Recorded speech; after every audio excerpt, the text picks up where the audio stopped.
بسم اللہ الرحمن الرحیم۔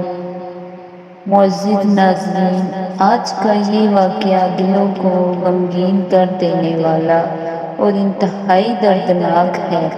زمانہ جاہلیت میں لوگ بیٹوں سے محبت کرتے تھے جبکہ اپنی بیٹیوں کو زندہ دفن کر دیتے تھے۔ جب حضور صلی اللہ علیہ وآلہ وسلم کی آمد ہوئی تو آپ نے ماؤں کو، بہنوں کو، بیٹیوں کو عزت سے نوازا۔ حضرت دحیہ کلبی ایک قبیلے کے سردار تھے اور انہوں نے زمانہ جاہلیت میں 70-80 بچیاں زندہ دفن کی۔ جب آپ مسلمان ہو گئے، ایک دن آپ نبی کریم صلی اللہ علیہ وآلہ وسلم کے پاس بیٹھے ہوئے تھے۔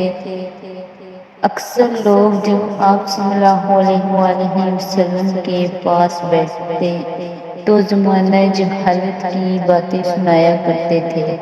آپ صلی اللہ علیہ وآلہ وسلم نے فرمایا، میں آج بہت اداس ہوں، دحیہ مجھے کوئی واقعہ سنا دو۔ دحیہ کلبی کہنے لگے، یا رسول اللہ صلی اللہ علیہ وآلہ وسلم، اگر آپ اجازت دیں تو میں اپنی جہالت کے زمانے کا واقعہ نہ سنا دوں۔ آپ صلی اللہ علیہ وآلہ وسلم نے فرمایا، سناؤ۔ عرض کرنے لگے، اسلامی تجارت کی وجہ سے اپنے ملک سے میں باہر جانے لگا تو میری بیوی امید سے تھی۔ پہلے لوگ تجارت کی وجہ سے کئی سال گھر سے باہر رہتے۔ میں نے اپنی بیوی سے کہا کہ اگر لڑکا ہوا تو اس کی اچھی پرورش کرنا، اچھی تربیت کرنا، اس کا خیال رکھنا، اور اگر لڑکی ہوئی تو اس کو زندہ دفن کر دینا، اس کی پرورش نہ کرنا۔ میں بیٹی کا باپ کہلانا پسند نہیں کرتا۔ فرماتے ہیں، میں چلا گیا۔ میرے جانے کے بعد اللہ تعالیٰ نے مجھے بیٹی عطا فرمائی۔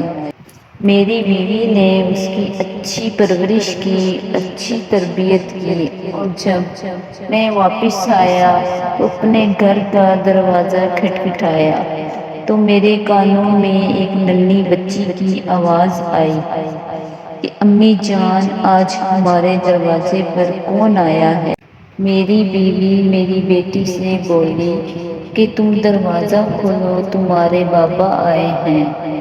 جب دروازہ کھولا تو ایک بہت پیاری معصوم سی بچی مجھے دیکھتے ہی مجھ سے لپٹ گئی اور کہنے لگی، بابا، میں روز آپ کے خیریت سے آنے کی دعا مانگتی تھی۔ میں نے جب اس کی آنکھوں میں اتنا پیار دیکھا تو اپنی بیوی کی طرف سوالیہ نظروں سے دیکھا کہ یہ کون ہے۔ وہ میرے قدموں میں گر گئی، کہنے لگی، سردار، یہ آپ کی بیٹی ہے۔ میں غصے میں آ گیا اور کہا کہ میں تجھے نصیحت کر کے گیا تھا کہ اگر بیٹی ہوئی تو زندہ دفن کر دینا، تو نے میری نصیحت پر عمل کیوں نہیں کیا؟ میری بیوی مجھ سے کہنے لگی، اے میرے سردار، ذرا بچی کو غور سے تو دیکھو، کتنی پیاری اور معصوم ہے۔ میری ہمت نے یہ گوارا نہیں کیا۔ اگر آپ کو یہ پسند نہیں تو کسی کو دے دیں، مگر اسے زندہ درگور نہ کریں۔ لیکن میں نے قسم کھا لی کہ اتنی دیر تک کھانا نہیں کھاؤں گا جب تک اسے درگور نہ کر لوں۔ میں اسے ساتھ لے کر جانے لگا تو میری بیوی کہنے لگی، اگر آپ نے ارادہ کر ہی لیا ہے تو خدا کے لیے مجھے تھوڑی مہلت دے تاکہ میں اسے نہلا دھلا لوں، اچھے کپڑے پہنا لوں، کیونکہ ہر ماں کی یہ دلی تمنا ہوتی ہے کہ وہ اپنی بیٹی کو دلہن بنا کر گھر سے رخصت کرے۔ بچی تیار ہوگی۔ جب میں اسے باہر لے کے جانے لگا تو اس نے میری انگلی پکڑ لی، کبھی میرے دائیں اور کبھی میرے بائیں ہاتھ پر بوسہ دیتی اور کہتی بابا میں انتظار کرتی رہی ہوں کہ آپ کب آئیں گے اور مجھے بازار لے کے جائیں گے، مجھے چیزیں خرید کے دیں گے۔ میں نے کوئی جواب نہ دیا، وہ میرے ساتھ چلتی رہی۔ آخر کار جب شہر ختم ہو گیا، جنگل اور ویرانہ شروع ہونے لگا تو وہ کہنے لگی بابا یہاں کوئی دکان نہیں، آپ کدھر جا رہے ہیں؟ میں نے کہا مجھے ادھر تھوڑا سا کام ہے، اور میں پھر چلتا رہا۔ جب ایسی جگہ پر پہنچ گیا جہاں کوئی انسان نہ ہو، بالکل ویرانہ تھا، تو میں نے زمین کھودنا شروع کر دی۔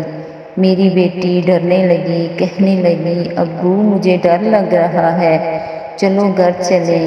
میں گڑھا کھودتا رہا، مٹی میرے کپڑوں پر پڑتی رہی، اور وہ اپنے ننھے ننھے ہاتھوں سے میرے کپڑوں سے مٹی جھاڑ رہی تھی۔ کبھی میرا پسینہ صاف کرتی اور کبھی میرے گندے کپڑوں کو صاف کرتی، اور کہتی بابا آپ کے کپڑے گندے ہو رہے ہیں، آپ تھک جائیں گے، چھوڑ دیں یہ کام، آپ آرام کر لیں۔ وہ مجھ سے باتیں کرتی رہی، میں نے کوئی جواب نہ دیا اور اپنا کام کرتا رہا۔ بچی کو نہیں پتا تھا میرا باپ کیا کرنے والا ہے، اسے پتا اس وقت چلا جب میں نے اسے اٹھا کر گھڑے میں پھینک دیا اور وہ مٹی سے کھیلنے لگی، میں مٹی ڈالنے لگا۔ آپ صلی اللہ علیہ وآلہ وسلم نے فرمایا دہیا تمہیں ترس نہ آیا؟ عرض کی یا رسول اللہ صلی اللہ علیہ وآلہ وسلم میں بہت سنگ دل ہو گیا تھا، میں بیٹی کا باپ کہلانا پسند نہیں کرتا تھا۔ میرے آقا زاروں کی طرح رونے لگے، فرمایا تو نے پھر کیا کیا؟ عرض کی میں مٹی ڈال رہا تھا، پہلے تو وہ کھیل رہی تھی، لیکن جب آدھی مٹی میں نے ڈال دی تو کہنے لگی بابا مجھے نکالو، مجھے ڈر لگ رہا ہے۔ میں نے کوئی جواب نہ دیا۔ وہ کہنے لگی بابا میرا قصور کیا ہے، مجھے کیوں مار رہے ہو؟ تو میں نے غصے سے کہا میں تمہارا باپ کہلانا پسند نہیں کرتا۔ وہ کہنے لگی آپ مجھے چھوڑ دو، میں کہیں دور چلی جاؤں گی، اگر مجھ سے کسی نے پوچھا کہ تیرا باپ کون ہے، میں آپ کا نام نہیں لوں گی، میں بولوں گی میرا باپ مر گیا ہے۔ حضور رو رہے ہیں، آنسوؤں سے داڑھی مبارک تر ہو گئی۔ فرمایا دہیا تمہیں پھر بھی ترس نہ آیا؟ عرض کیا حضور میں پتھر دل ہو گیا تھا۔ آقا علیہ الصلوۃ والسلام نے فرمایا تمہیں پھر بھی ترس نہ آیا؟ تمہیں کسی بات نے غمگین نہ کیا؟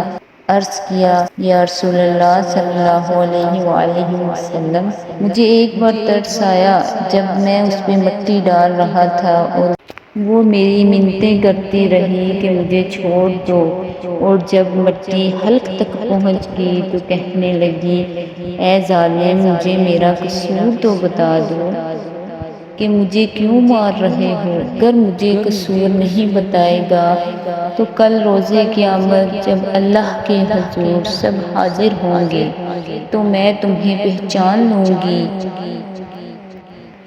اور تمہارے آج کے کیے کا اس دن تم سے بدلہ لوں گی۔ یا رسول اللہ صلی اللہ علیہ وآلہ وسلم مجھے یہ بات اکثر پریشان کرتی رہتی ہے۔